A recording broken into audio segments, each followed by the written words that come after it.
Welcome to Step Into the Story minicast.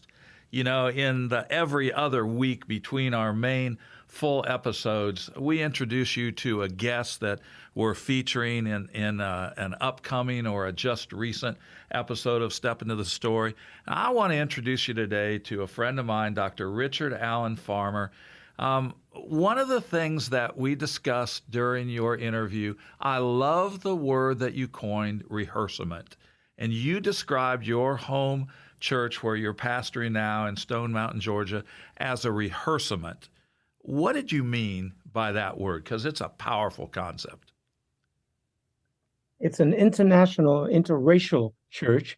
We have people from at least 19 countries at last count here, blacks and whites, African Americans and Africans, quite a few islanders, Caribbean folks.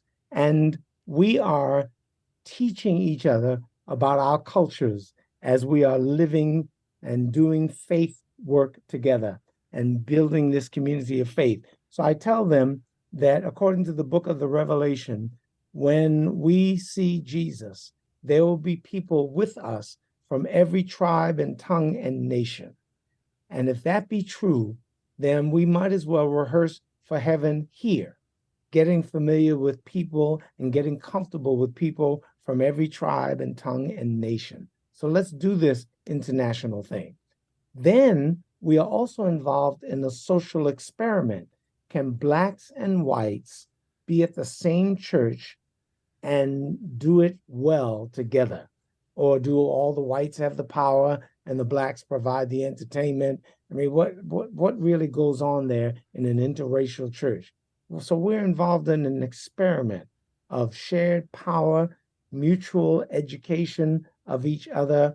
And so I tell them this, what we're doing right here is a rehearsement. We're both rehearsing and experimenting with what God would have us do and be. Mm. And that's just one small topic in a full podcast that we shared. I'd encourage you to check it out, step into the story, and hear more of how God brought Richard to this role at this moment. Fascinating life story, and you'll want to check it all out at Step Into the Story.